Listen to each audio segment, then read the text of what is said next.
నమస్కారం. ఘంటారావానికి స్వాగతం. ముందుగా ప్రధాన అంశాలు. బడ్జెట్ మరో 2 గ్యారెంటీలపై అమలుపై నిర్ణయం. మధ్యాహ్నం సమావేశం కానున్న రాష్ట్ర మంత్రివర్గం.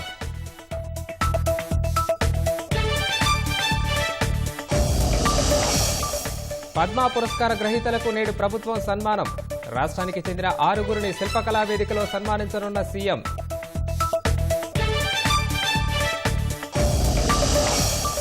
ఢిల్లీ ముఖ్యమంత్రి కేజ్రీవాల్పై కోర్టును ఆశ్రయించిన ఈడీ. మద్యం కేసులో విచారణకు హాజరయ్యేలా ఆదేశాలకు వినతి.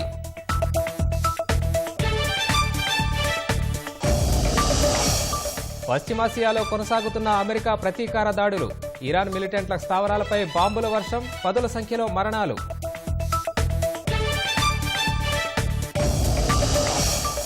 మధ్య చిలీలో కార్చిచ్చు బీభత్సానికి 46 మంది మృతి. 1000కి పైగా ఇల్లు అగ్నికి ఆహుతైనట్టు ప్రభుత్వం వెల్లడి.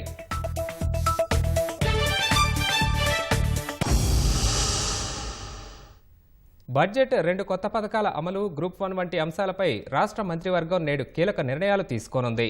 మధ్యాహ్నం సచివాలయంలో సీఎం రేవంత్ రెడ్డి అధ్యక్షతన మంత్రివర్గం సమావేశం జరగనుంది. అసెంబ్లీ బడ్జెట్ సమావేశాల తేదీలను కేబినెట్ ఖరారు చేయనుంది. ఈ నెల 8 నుంచి అసెంబ్లీ సమావేశాలు నిర్వహించి 10న మధ్యంతర బడ్జెట్ ప్రవేశపెట్టే అవకాశం ఉంది. సచివాలయంలో మధ్యాహ్నం 3:30కి రాష్ట్ర మంత్రివర్గం భేటీ కానుంది. బడ్జెట్ ప్రతిపాదనలపై కేబినెట్ చర్చించనుంది. ఇప్పటికే వివిధ శాఖలు సమర్పించిన ప్రతిపాదనలపై సీఎం, ఉప ముఖ్యమంత్రి, మంత్రులు సమీక్షలు నిర్వహించారు. అయితే ప్రస్తుతం పూర్తి స్థాయి కాకుండా మధ్యంతర బడ్జెట్ ప్రవేశపెట్టారని సర్కార్ నిర్ణయించింది. కేంద్ర ప్రభుత్వం పూర్తిస్థాయి బడ్జెట్ ప్రవేశపెట్టాక కేటాయింపులు అనుసరించి రాష్ట్ర ప్రభుత్వం పూర్తిస్థాయి బడ్జెట్ ప్రవేశపెట్టాలని భావిస్తోంది. శాసనసభ బడ్జెట్ సమావేశాల తేదీలు, గవర్నర్ ప్రసంగాన్ని కేబినెట్ భేటీలో ఖరారు చేయనున్నారు. ఈ నెల 8 నుంచి అసెంబ్లీ సమావేశాలు జరపాలని భావిస్తున్నారు. ఈ నెల 8న గవర్నర్ తమిళిసై ప్రసంగంతో ఉభయ సభలు ప్రారంభం కానున్నాయి. మరుసటి రోజు గవర్నర్ ప్రసంగానికి ధన్యవాదాల తీర్మానంపై చర్చ జరగనుంది. ఈ నెల 10న ఓటాన్ అకౌంట్ బడ్జెట్ ప్రవేశపెట్టనున్నారు. ఈ నెల 12 నుంచి 5 రోజుల పాటు బడ్జెట్ పద్దులపై చర్చ జరిగే అవకాశం ఉంది.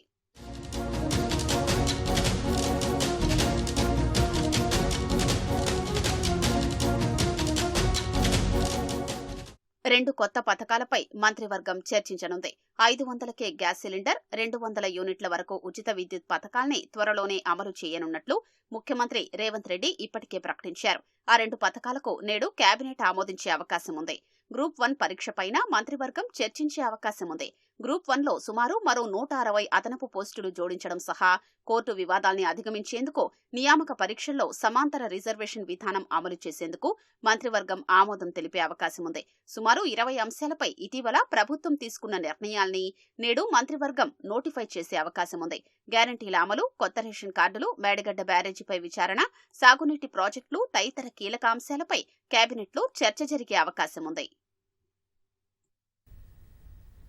కాళేశ్వరం ప్రాజెక్టులో భాగంగా భారత సర్కారు నిర్మించిన మేడిగడ్డ ప్రాజెక్టులో అడుగడుగునా లోపాలు ఉన్నట్లు విజిలెన్స్ అండ్ ఎన్ఫోర్స్మెంట్ అధికారులు గుర్తించారు. నిర్మాణం నుంచి నిర్వహణ వరకు ఎన్నో లొసుగులు ఉన్నాయని పేర్కొన్నారు. ఒప్పందాన్ని ఉల్లంఘించి కాంట్రాక్టర్ ఏది అడిగితే అది ఇంజనీరు ఇచ్చేశారని గుర్తించేశారు. బ్యారేజీ ప్రారంభించిన 2 ఏళ్ల తర్వాత అంచనా విలువను 1353 కోట్లు పెంచినట్లు పేర్కొన్నారు.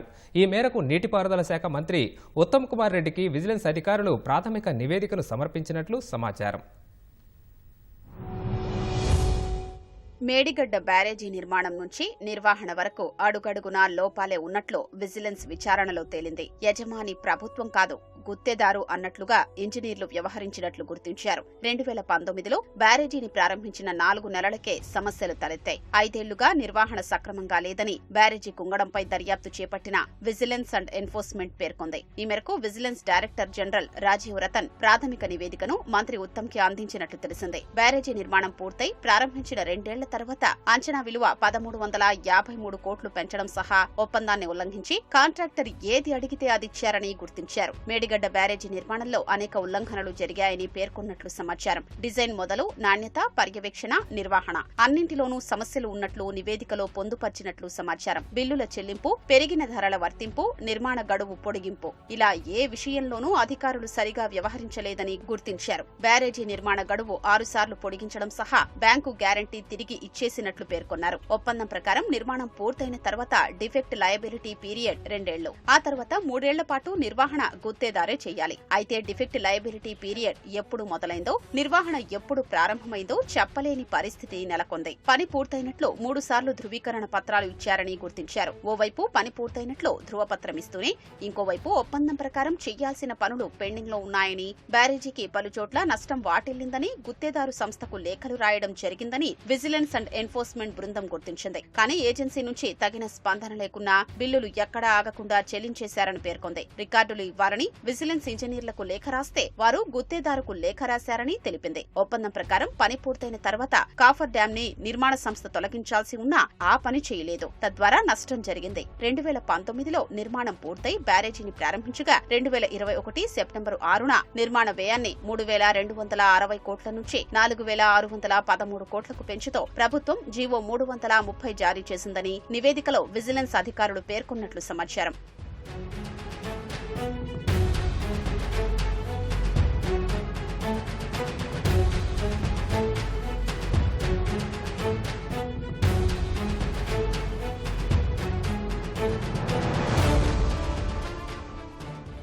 పని పూర్తి స్థాయిలో కాకుండానే నీటిని నిల్వ చేయడంపై విజిలెన్స్ అధికారులు నివేదికలో పేర్కొన్నట్లు సమాచారం. ఎవరెవరు బాధ్యులు, ఎవరిపై ఎలాంటి చర్య తీసుకోవాలో తుది నివేదికలో సిఫార్సు చేసే అవకాశం ఉందని తెలుస్తోంది. ఒప్పందం ప్రకారం పనులు జరిగాయా, నాణ్యత ఏంటి తదితర అంశాల్ని తెలుసుకునేందుకు కోర్ కటింగ్ చేయగా అందుకు సంబంధించిన పత్రాలపై సంతకం చేసేందుకు ఏజెన్సీ ప్రతినిధులు అంగీకరించలేదని విజిలెన్స్ వర్గాలు తెలిపాయి. ప్రాథమిక నివేదికలో పేర్కొన్న అంశాలకు ఆధారంగా ఫోటోలు, ఇంజనీర్లు జారీ చేసిన ధృవీకరణ పత్రాలు, ఒప్పందంలోని క్లాజులను విజిలెన్స్ వివరంగా పేర్కొన్నట్లు తెలిసింది.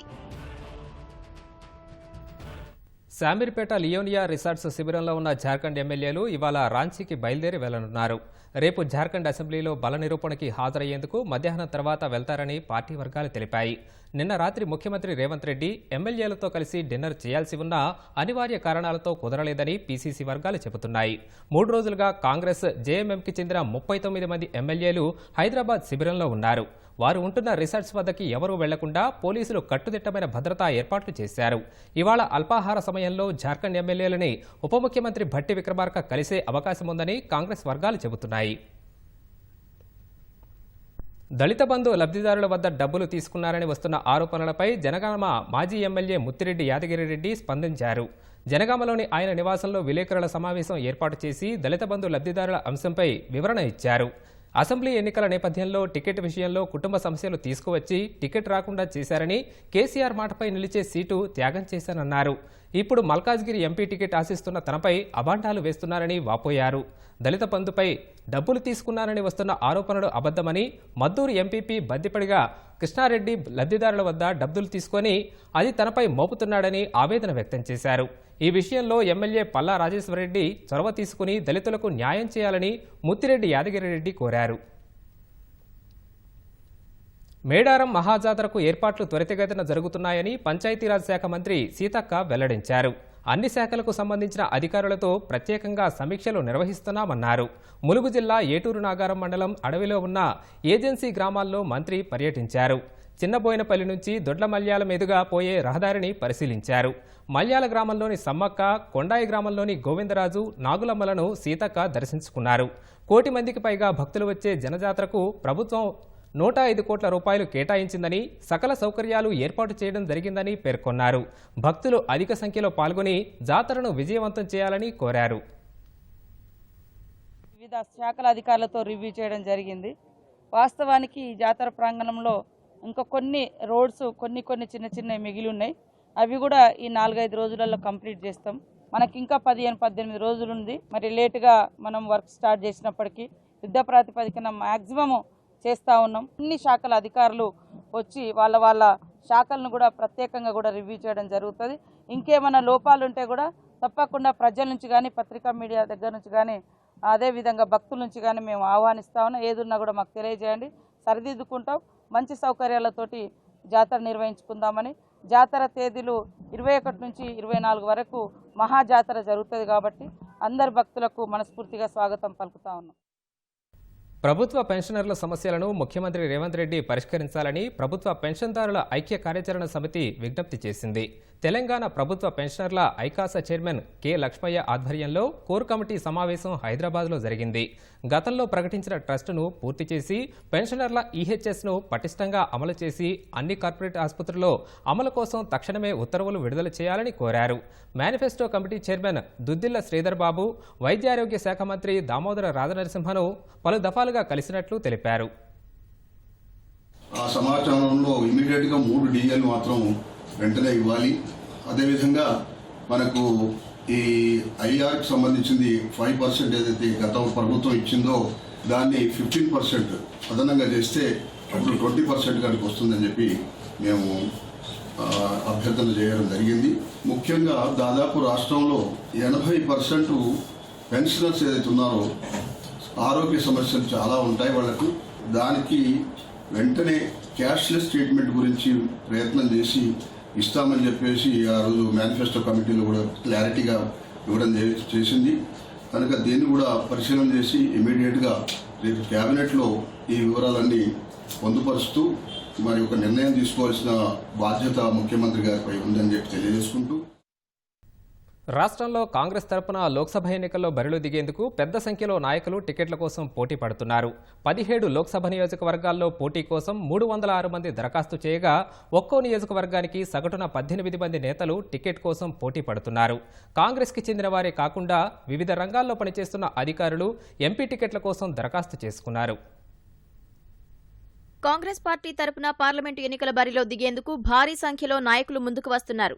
రాష్ట్రంలో అధికారం ఉన్నందున గెలుపు తథ్యమని భావిస్తున్న నాయకులు టికెట్ కోసం పెద్ద సంఖ్యలో దరఖాస్తు చేసుకున్నారు. కానీ కాంగ్రెస్ నాయకత్వం ప్రతి లోక్సభ స్థానాన్ని అత్యంత ప్రాముఖ్యమైనదిగా భావిస్తుండటంతో అభ్యర్థుల ఎంపిక విషయంలో రాజీ పడకుండా ముందుకు వెళ్లాలని నిర్ణయించింది. అందులో భాగంగా లోక్సభ ఎన్నికల బరిలో దిగాలని ఆతృతగా ఉన్న నాయకుల నుంచి దరఖాస్తులను ఆహ్వానించింది.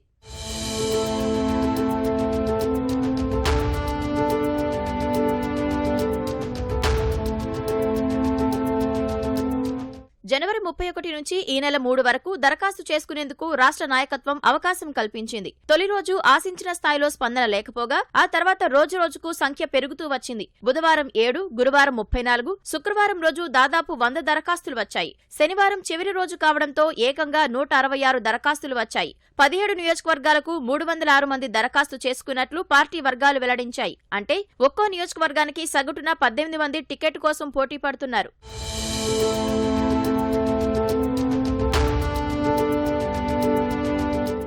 మాజీ పీసీసీ అధ్యక్షుడు వి హనుమంతరావు ఖమ్మం నుంచి పోటీకి దరఖాస్తు చేశారు. ఖమ్మం నుంచి టికెట్ ఆశిస్తున్న ఉప ముఖ్యమంత్రి భట్టి విక్రమార్క సతీమణి నందిని గాంధీ భవన్ కు వచ్చి దరఖాస్తు అందించారు. మంత్రి పొంగులేటి శ్రీనివాసరెడ్డి సోదరుడు పొంగులేటి ప్రసాద్ రెడ్డి సైతం ఖమ్మం నుంచి పోటీకి ఆసక్తితో ఉన్నారు. ఖమ్మం నుంచి టికెట్ ఆశిస్తున్న మాజీ కేంద్ర మంత్రి రేణుకా చౌదరి అనుచరులతో కలిసి దరఖాస్తు అందజేయించారు. నల్గొండ నుంచి పోటీకి పటేల్ రమేష్ రెడ్డితో పాటు జానారెడ్డి కుమారుడు రఘువీర్ రెడ్డి దరఖాస్తు అందించారు.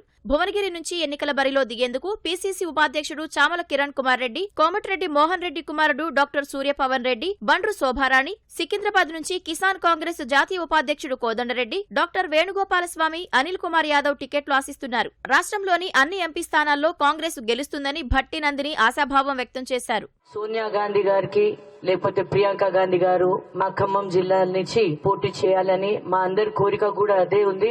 వాళ్ళు వచ్చి ఖమ్మం జిల్లాలో వచ్చి పోటీ చేస్తే వాళ్ళకి మేము భారీ మెజారిటీతోని గెలిపించి పార్లమెంట్ కి పంపిస్తాము. మా ఉద్దేశం ఒక్కటే ఉంది, అక్కడ రాహుల్ గాంధీ గారికి ప్రధానమంత్రి చేయాలని. కాబట్టి అధిష్టానం ఏ నిర్ణయం తీసుకుంటే దాన్ని మేము కట్టుబడి ఉంటాము. నాగర్ కర్నూలు నుంచి పీసీసీ సీనియర్ ఉపాధ్యక్షుడు మల్లు రవి, పీసీసీ ప్రధాన కార్యదర్శి చారుకొండ వెంకటేష్ టికెట్ ఆశిస్తున్నారు. మహబూబ్ నగర్ నుంచి ఏఐసీసీ కార్యదర్శి వంశీచంద్రెడ్డి, సీతా దయాకర్ ఆశిస్తున్న వారిలో ఉన్నారు. చేవెళ్ల నుంచి బడంగ్పేట మేయర్ చిగురింత పారిజాత నరసింహారెడ్డి, మల్రెడ్డి రామిరెడ్డి తదితరులు దరఖాస్తు చేశారు. మాజీ హెల్త్ డైరెక్టర్ గడల శ్రీనివాసరావు ఖమ్మం, సికింద్రాబాద్ టికెట్లు ఆశిస్తూ గాంధీ భవన్ లో దరఖాస్తు చేశారు. మెదక్ నుంచి పోటీకి పీసీసీ అధికార ప్రతినిధి ఎం భవానీరెడ్డి, బండారు శ్రీకాంత్, మహబూబాబాద్ నుంచి తెలుగు విశ్వవిద్యాలయం రిజిస్ట్రార్ బట్టు రమేష్ నాయక్, కాశీరాం నాయక్, విజయబాబు ఆసక్తిగా ఉన్నారు. పెద్దపల్లి నుంచి గడ్డం వివేక్ కుమారుడు గడ్డం వంశీ సహా పలువురు నాయకులు దరఖాస్తు చేసుకున్నారు. మద్యం కుంభకోణం కేసులో ఢిల్లీ సీఎం అరవింద్ కేజ్రీవాల్ సమన్లను పట్టించుకోవడం లేదంటూ ఢిల్లీలోని రౌజ్ అవెన్యూ కోర్టును ఈడీ ఆశ్రయించింది.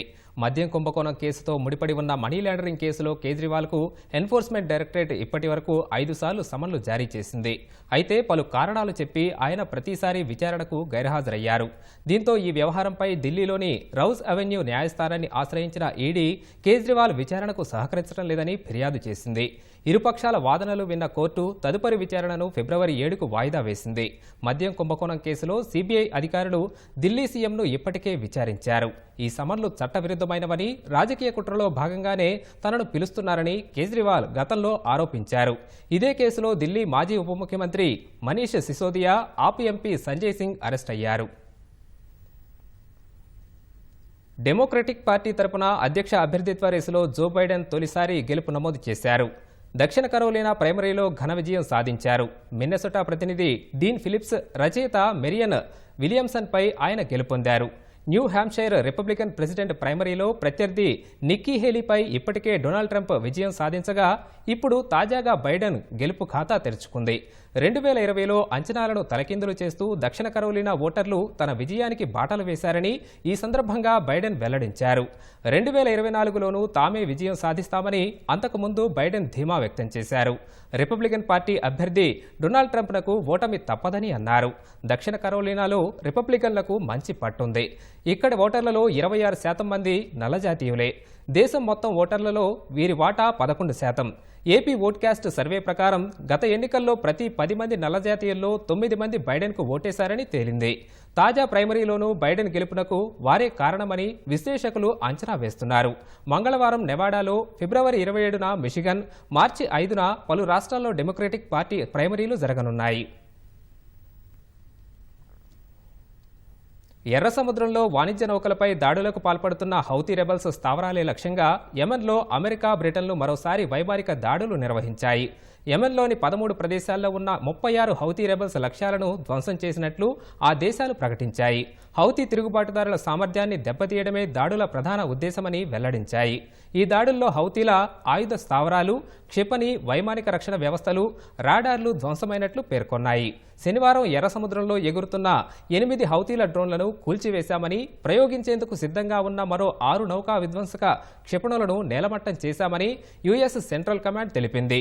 గాజాలో విధ్వంసం సృష్టిస్తున్న ఇజ్రాయెల్కు వ్యతిరేకంగా హౌతీలు గతేడాది నవంబర్ నుంచి ఎర్ర సముద్రంలోని వాణిజ్య నౌకలపై దాడులు చేస్తున్నాయి. ఈ నేపథ్యంలో అమెరికా, దాని మిత్రదేశాలు హౌతీలపై దాడులు నిర్వహిస్తున్నాయి.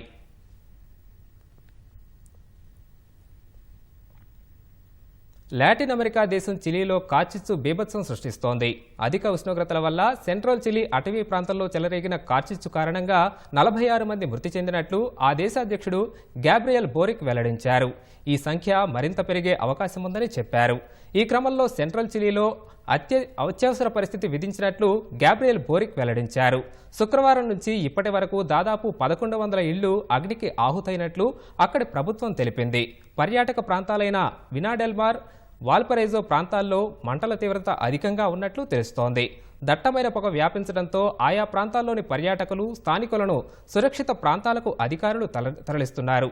మరోవైపు వేడిగాలుల తీవ్రత పెరిగే అవకాశం ఉందని నేషనల్ ఫారెస్ట్రీ కార్పొరేషన్ హెచ్చరించింది.